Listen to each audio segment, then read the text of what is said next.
So it's not the turkey? No, it is not the turkey.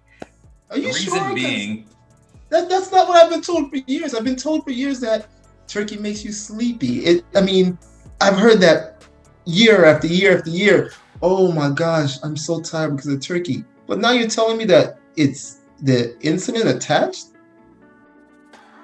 Gobble, gobble, Maximal Beings. As Thanksgiving approaches, I thought it beneficial to smash some bro science behind the Thanksgiving Day meal. Many people will be making delicious food this holiday season and packing on the holiday pounds. This week at Maximal Being, we discuss the science behind Thanksgiving weight gain and how to hack your meal for success. Do us a favor, Maximal Beings, and leave us a comment or review. Hit the subscribe button and let your friends and family know so that we can get the word out. You cannot supplement your way to health, but there are things that we need to add to our lives that can maximize our pathway to wellness. The American diet is virtually devoid of omega-3 fatty acids, which play a major role in cardiovascular disease, gut permeability, and mental health. Personally, I take omega-3s every night, and iHerb is the best place for clean, natural sources of supplements. I love the ZenWise omega-3 fatty acid supplement, which is free of fish burps and good for the environment. Head on over to maximalbeing.com/iHerb, that's IHERB, and enter the code B as in boy, D as in dog, B as in boy, 5528 and receive 10% off your orders for all supplements. Maximize your supplements with iHerb.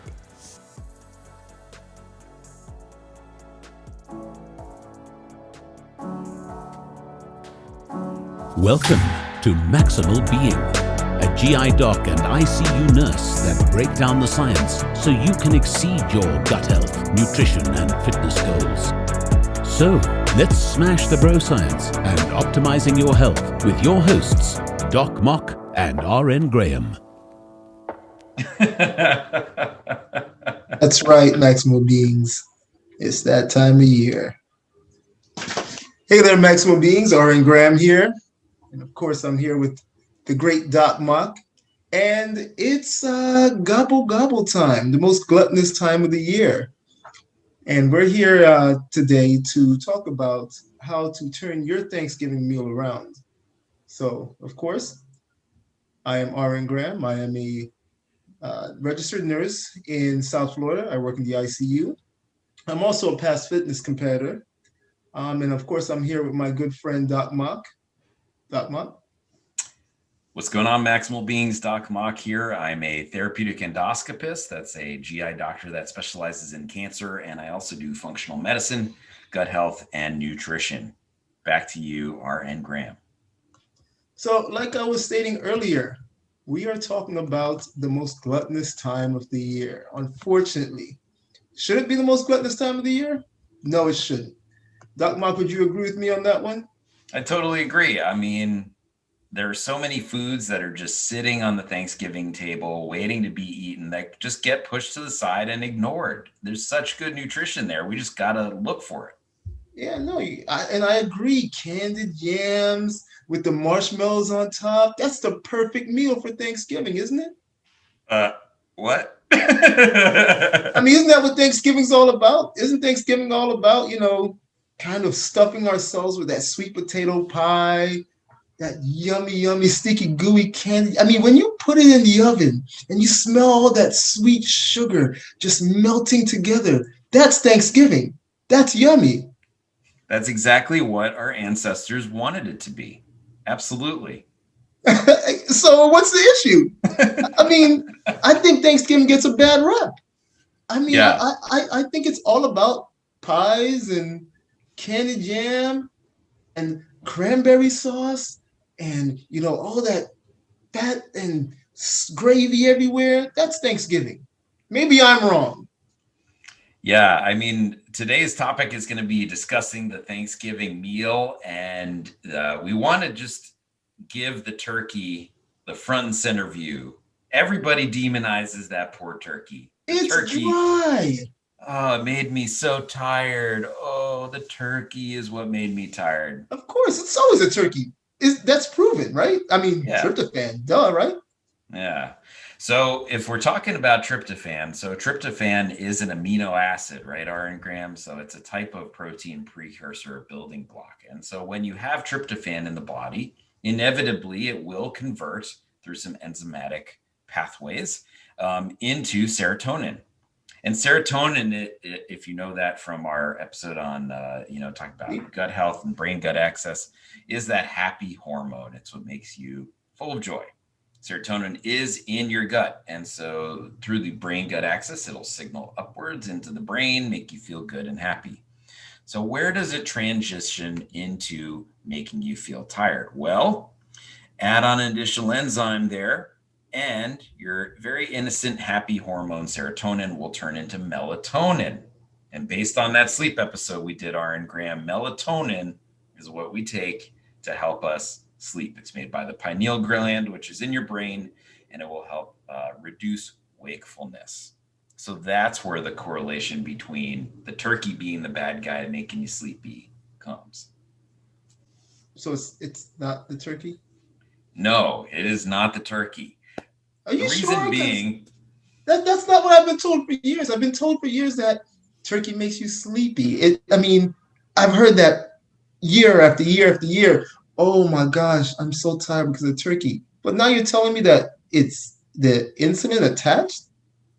that's right. So if you look at that biochemical pathway in unison in a unidirectional format, obviously you will make those conclusions that yes, tryptophan leads to serotonin, leads to melatonin, leads to sleepiness. However, as humans, we are much more complicated than that. So you can't just blame that single variable. On top of that, if you look at the components in food that actually will have a high tryptophan content, turkey really isn't that high in tryptophan. In fact, chicken has more tryptophan. And you don't hear everybody complaining the rest of the year that they're tired after eating, right, Aaron Graham? I mean, maybe you're not tired after eating, but no, but you're 100% absolutely right. It is proven that there is a lot more tryptophan in chicken, for example, than there is in turkey. But once again, we are always fooled by this, unproven facts that, well, so and so said something, so it has to be true. And like you said, we do our research and we find out, no, that's not how it goes. But so what is it do you think that is really weighing us down and making us sleepy during Thanksgiving meals? It's the carbs, as a society, on average, 60% of most Americans' diet is carbohydrate. Most of that carbohydrate is not non-starchy vegetables. The good stuff, the good things with color and flavor and some with bitterness. It's the starchy carbs. And in the Thanksgiving meal, it is a carb loaded meal. Even your gravy, yes, gravy has fat in it, but what do? You make a roux, right? And a roux Yep. has wheat flour in it. So not only do you have stuffing, you have mashed potatoes, carb. You have yams, carb, topped with marshmallows, carb. Maybe you have squash on the side. That's a starchy carb too. May seem healthier, not really. So it is the carbs. So, okay. First, you're telling me that the turkey's not bad. Now you're telling me that the sweet potatoes with the marshmallows and all the good things that you're taking all the fun out of Thanksgiving for me. What am I supposed to do? Am I just supposed to eat turkey and that's it? No, there are ways that you can hack your Thanksgiving meal and your Thanksgiving day. And just we can establish that so many Americans gain weight during the holiday. And Aaron Graham and I actually have looked at the data behind this. There have been studies that have been done. In particular, we looked at one study from the New England Journal of Medicine, and this study looked at 195 people during the holiday time period. On average, it appears that the people participating gained about 4 pounds.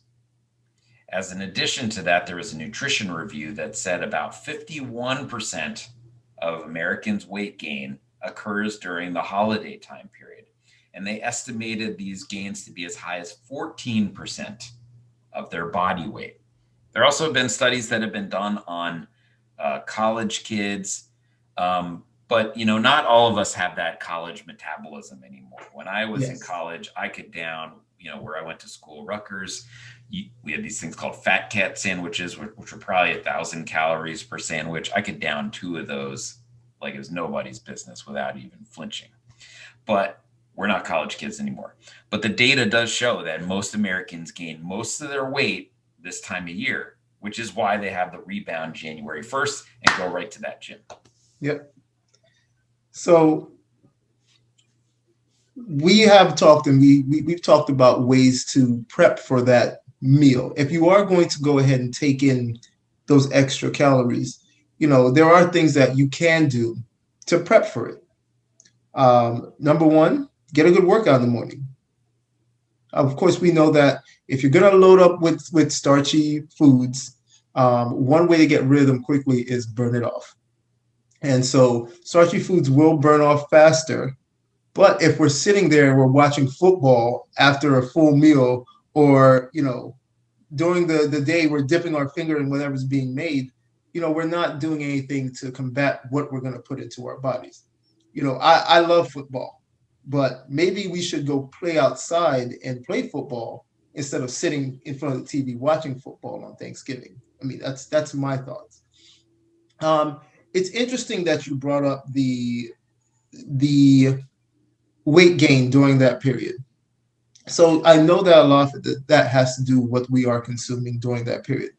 And this is a little off topic, but what do you think about stress also playing into that? Because I know that that this time of year can also be a very stressful time of the year, and a lot of people deal with stress through eating. Yeah, no, I think that's an extremely relevant point. And as usual, Aaron Graham, you just add light to any topic. So I really appreciate that. I absolutely think stress is a part of the picture here. We're worried about families coming over. Some people are in financial hardship and they feel pressure to bring presents to their children this time of year. So people are not sleeping as well as they should be. Additionally, we tend to drink a lot of alcohol this time of year, right? And so we had talked about on a previous podcast about how alcohol use is higher here in America after COVID. And we know that alcohol interferes with sleep, and that can interfere with sleep for up to several weeks after that one drink.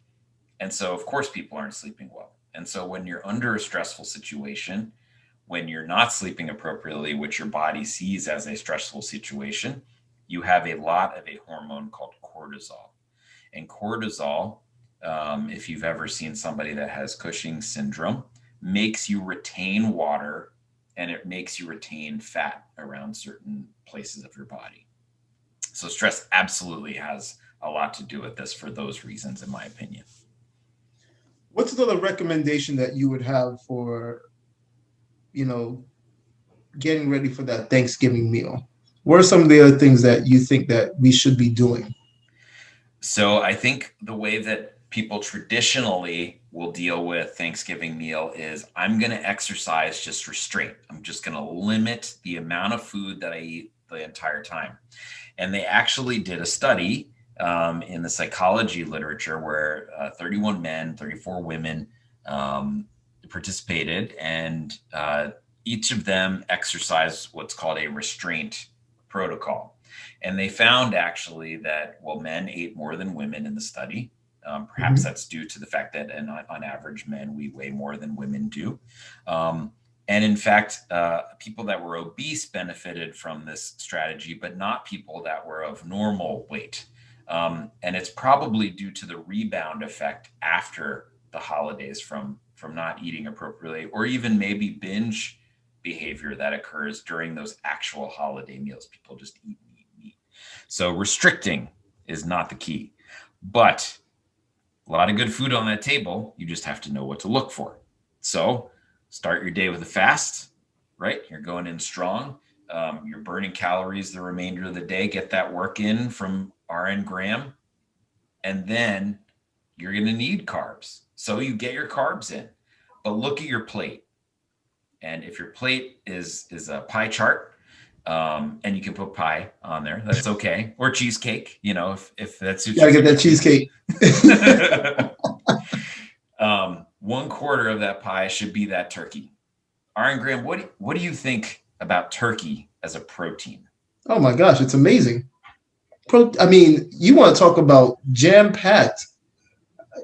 A piece of turkey. I mean, you probably get more protein out of that than you would, eating a protein bar or drinking a protein shake. And the thing about it is it's low in fat. So if you're looking for something that has, less fat, turkey's the way to go. It's a fantastic meal. And there's ways that you can cook turkey so it's not necessarily as dry. So, I mean, as we stated before, turkey gets a horrible rap, but it's actually a very, very good piece of meat. Absolutely. I eat turkey all year round. Can be harder to find sometimes, but here again, we have a great farm system. So you can find turkey any day of the year, really. And it is a very high protein per pound of weight food, even better than steak. Most people think steak has the most protein, but it's actually turkey. Turkey has about 122 to 128 grams of protein per pound of meat weight. So really great source. And like you said, yeah, it's a very lean meat. Not that fats are bad. Yeah, fats are not bad, people. We've discussed this plenty of time. Fats are actually good, depending on the fat it is as well. But, once again, like you said, lean, good fats. Absolutely.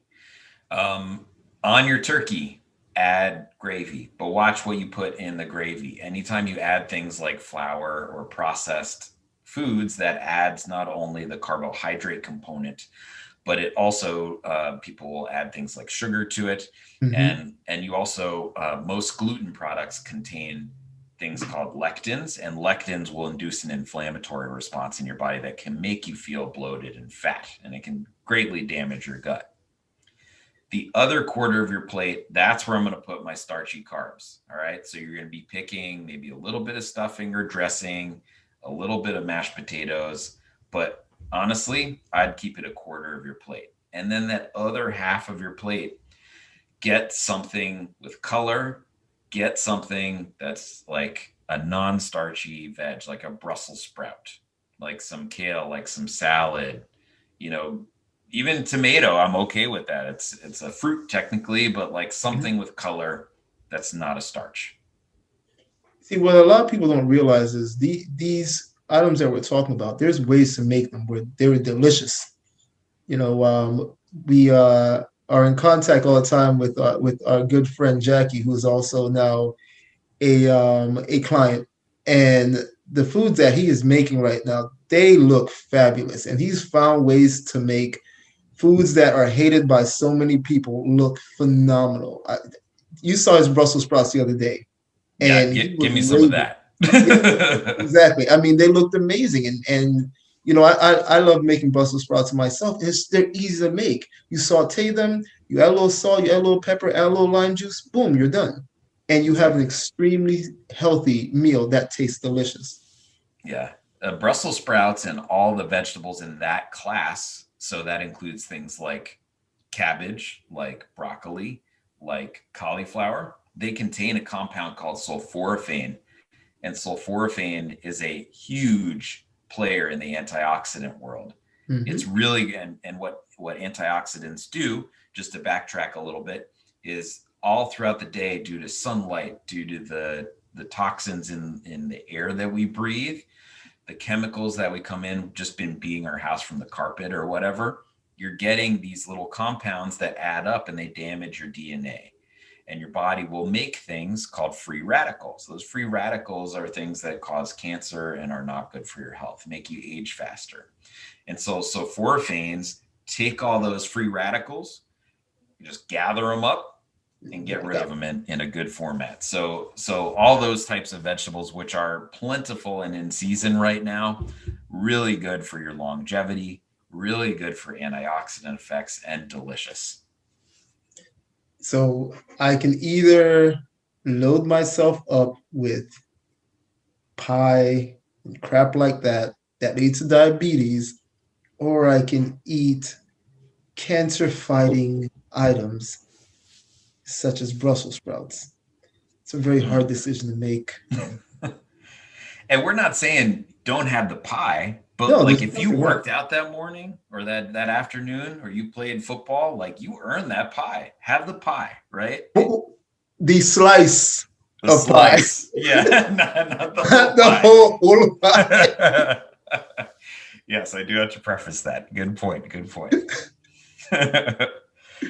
Yes, Yeah. So there are ways that you can kind of hack the Thanksgiving meal. I think begin the day with a fast, stay hydrated that day, try to get a good night's sleep the night before, exercise sometime during the day, and then you can really enjoy that food. I don't know how you feel, Aaron Graham, but anytime I've worked out, food just tastes better. oh man, it's phenomenal. It is absolutely, because you feel like, you know what? I deserve this. Absolutely. And you do, right? You need that that fuel to put glycogen back in your muscles to recover. Now, we talked about how to kind of hack your Thanksgiving meal, but we still haven't gotten to the bottom line as to why carbs make you sleepy. If it's not the bird that's the problem, if turkey is this superfood, then how do carbs make you sleepy? How do carbs make me sleepy? I'm going to probably say it's the way we burn them. Yeah, it is a somewhat complicated process, but we're getting back to our whole serotonin, tryptophan, and melatonin. So, okay, the turkey's not 100% innocent here, right? It's got that little waddle. I don't know what that's all about, but it's suspect. So when you have serotonin in the system, carbs act like a sponge, and carbs in contact with things like serotonin and melatonin will increase your body's ability to absorb it in the gut. So you're actually getting more than you would if you didn't have an extremely starchy, carb-rich meal. Interestingly enough, on top of that, people that have carbohydrate-rich meals, in particular starchy ones, will get a rapid spike in insulin. And they, as a result of breakdown of the carbs, will have a very high amount of glucose. And because of the glycemic index, that glucose will then rapidly decline and drop. And so the concept of the sugar crash that kids around America experience every day is happening during your Thanksgiving meal. Having a carb-rich meal also, people do have an increase in their REM sleep when they have a carb-rich meal before bedtime. On the flip side, from a GI perspective, if you have tons of garbage in your body, you're not going to sleep as well because your heartburn is going to be high. So you might be waking up in the middle of the night with heartburn. That interferes with your sleep cycle, stress response. We talked about the effect of that. And we're going to have Porus Shah, who's a gastroenterologist, soon to talk about reflux. And then finally, so having a lot of carbs actually upregulates things called orexins. And orexins are these little compounds in your body that mitigate your sleep wakefulness. And they determine how much melatonin you're going to be releasing from your body. So the carbs have a direct effect on your wakefulness. And then lastly, as a separate part from carbs, but anytime you put food in your body will shift blood to the gut away from your brain, from your extremities, and activate your parasympathetic nervous system, which is your rest and digest system. So you have less adrenaline and adrenaline, or norepinephrine and epinephrine floating around. And so your natural tendency is to shift blood to those organs, upregulate the parasympathetic nervous system. Your body, as a survival mechanism, is not going to run away from a predator then. It's ready to just kind of chill and digest that food. So that is why the turkey is innocent. We rest our case, Your Honor. We rest our case. Anything else to add to this topic before we go for a commercial break, R.N. Graham? Well, let's do a little retracking here. Turkey's innocent. We need to stop eating so many carbs, starchy carbs, during our meals, during Thanksgiving. We can hack our meals by using our little pie chart, which you've heard Doc Mock talk about. Load up with a lot of fibrous green foods. We got broccoli, um, we've got Brussels sprouts, things of that nature, which also work as great antioxidants to flush our system.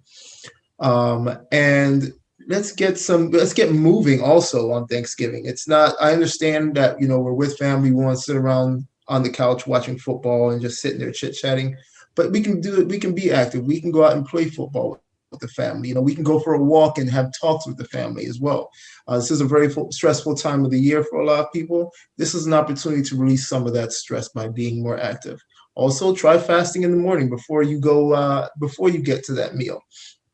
Between the workout and fasting, you feel like you've earned that meal and you enjoy it so much more. Anything else you think? No, that is beautifully put. And with that, we're going to go to a brief commercial break. If you're stuck at home and cannot make it to the grocery store, delivery may be the best way to stay clean and healthy. Instacart is the national leader in the direct-to-home delivery service. With numerous major chains and food from smaller stores, you can get those local veggies sent directly to your doorstep. Head on over to maximalbeing.com/Instacart and maximize your nutrition today. What's going on, Maximal Beings? It's Doc Mock here. Many of you are returning to the gym now, but some are not going back. Regardless of what you plan, Rogue has got the right gear to fit your needs. I personally own a barbell set and love it. The Black Ops shorts are sweat resistant and flexible for getting deep in your squats. Head on over to maximalbeing.com/rogue for our referral link. Order 3 items and they ship for free. And as usual, it's Doc Mock, and I'm here to maximize your pathway to wellness. All right, and we are back, Maximal Beings. Do we have any listener mail, R and Graham? We sure do have some listener mail. So our first piece of mail comes from @saltop45. I have failed many diets. Why? Yeah, it's hard to know exactly why without getting into things, but there are so many reasons why people can fail diets. And I think the way that we as healthcare providers point the finger is at the patient. It's your fault. They weren't motivated. They were lazy. They were, willing to do it. And sometimes that is the case. But somebody that is motivated, it's not usually their fault. It usually has to do with underlying factors as far as the diet goes. So we've talked on prior episodes about the whole concept of restricting and what that does later on. So sometimes it will help having that cheat meal, right? It'll help you to get those extra calories and give yourself a mental break. And the data shows that people are more successful on more restrictive diets. But then there are also components to a lot of these fad diets where people have individual intolerances. I think about the keto diet as being a primary one. I'm not against the keto diet. Really great strategy for a lot of people, really good science. But there are certain people that have genetic mutations or genetic predispositions to oxidize fat. And actually, a part of our plan that we're instituting is people have an ability to test for these things to know which strategy is going to benefit them the most, because some people will not benefit from a high fat diet. And a lot of you probably have had experienced that out. It's probably related to your genetics. I also think there's just a lot of terrible information out there. We've had most of our clients come to us after being on X, Y, and Z diet and not doing well. And ultimately what we find is that they're on these terribly restrictive diets where they're not getting enough nutrients or calories, and they're just hungry all the time. That's going to make you feel terrible, and you're not going to want to do that diet, even if it makes you look good in the short term. So there's one word that we keep using over and over and over again that I despise, the word diet, because a diet has a beginning and it has an end. We don't do diets. We do lifestyle changes. Now we do something that's sustainable. Most diets aren't sustainable, and I think that's a lot of reasons why a lot of people fail on these quote unquote diets. Here at Maximal Being, we talk about ways to live and ways to eat that you can do over a long period of time. And a lot of reasons why a lot of people do fail diets is, once again, is I have to drop 15 pounds in, a month. That's not something that's sustainable, because when it's over, guess what's going to happen? You're going to binge. Like you said, it's restriction, restriction, restriction, but that restriction eventually comes to an end. It comes usually to a crashing end. So that's why I believe a lot of people fail their diets. They're just unattainable a lot of times. So, but let's move on to the next listener mail by Tiny Gains 45. What protein bars do you recommend? So I'll preface this with a lot of protein bars are actually candy bars that masquerade as protein bars. Like the sugar content. Yeah, look at the sugar content. That's like the first place where your eyeballs should go. If it's your whole daily allowance, right? We tell people you have about 25, at most 50 sugar dollars in a day. And that's like our number one like restriction that we put on people. That is basically it. Other than that, our plans are really liberal. But 25 sugar dollars, you may be spending that in one protein bar. Yeah. I mean, even if you're spending 15, that's a lot to give up in one protein bar. Yeah. So. And you could easily, fit in something like some dark chocolate at the end of the day if your protein allowance, is appropriate. But do you have a distinct favorite? I absolutely do. We're a little biased here because we do have a relationship with RX bars, but the reason why we have that relationship with RX bars is because I personally believe in them as a product, as does Gram, because they're made of real food. The macronutrition is good, meaning the amount of protein, carbs, and fat, and they just don't make you feel that post-sugar crash after you eat them. So that's why I like them, and they're just delicious. They come in so many different flavors. I do have some second runner-up people. I like Rise bars too. Mm-hmm. It fits really well into a ketogenic sort of plan because the fat content is higher. Again, made of real food, mostly a nut-based product. And just also really delicious, good texture. And then finally, I think Quest bars are pretty good, but you just have to kind of watch out for the individual differences amongst Quest bars. Some of them tend to be a little too glycemic modulating, even though they do contain mostly sugar alcohols, which in theory don't change your insulin levels as much. But again, that science is still evolving. We don't fully know the effects of that. What about you? I definitely agree. I mean, look, there's a reason why RX is our top one. There's a lot of range in flavors. It is delicious. And it's real food. I can look on the back of the label and understand what it is. And honestly, delicious bar. I became biased to it because of you, because I was just like, oh, it can't be really that great. And then I tried. And it's a phenomenal one. My second actually is Quest bars. When I really started eating protein bars on a regular basis, just as a nurse, I gotta grab something that can fit quick in my pocket. So protein bars were great for me. But then what I really did notice is a lot of them were loaded with sugar. So I got kind of picky with them. And I first started off with I moved on to the Quest bars. But then yeah, it's day and night between Quest and RX. So yeah. And I think the most popular brands, the brands that you see most often on the shelves, are the ones that are probably the worst for you. Yeah. So look for things that are made of real food. We preach that over and over again, and look at the back for the sugar content. I think that's really important. I think caveman bars are like kind of right next to that, but there are only certain caveman bars that actually have a lot of protein. A lot of them are just kind of like meal supplement bars. But if you find the right one, some of them taste like a candy bar. I mean, they have such dark chocolate flavor, really good stuff. But again, you can't supplement your way to health and wellness. You need to get the rest of your ducks in a row. And if you need some additional calories or you're on the go like RN Graham, you can add that into your regimen.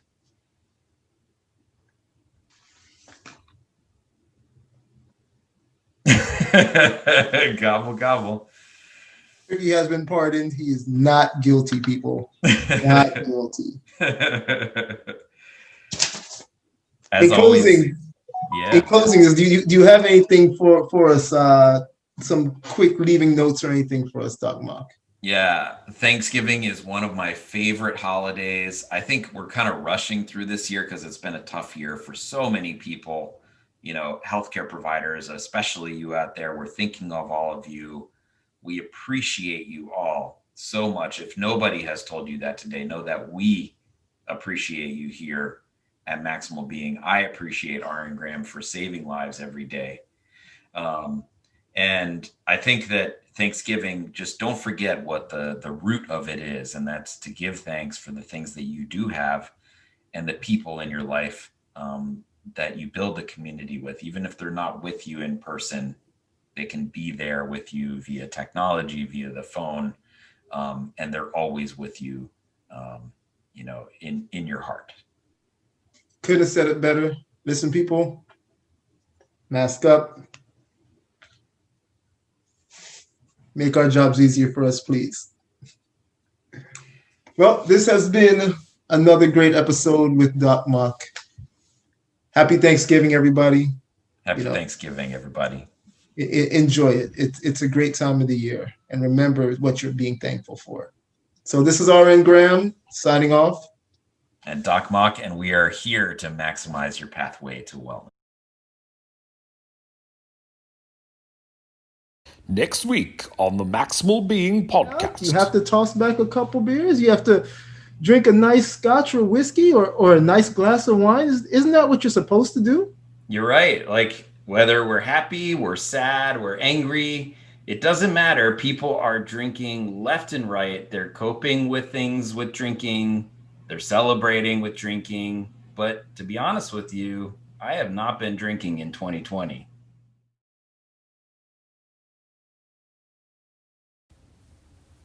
Do us a favor, Maximal Beings, and leave us a comment or review. Hit the subscribe button and let your friends and family know so that we can get the word out.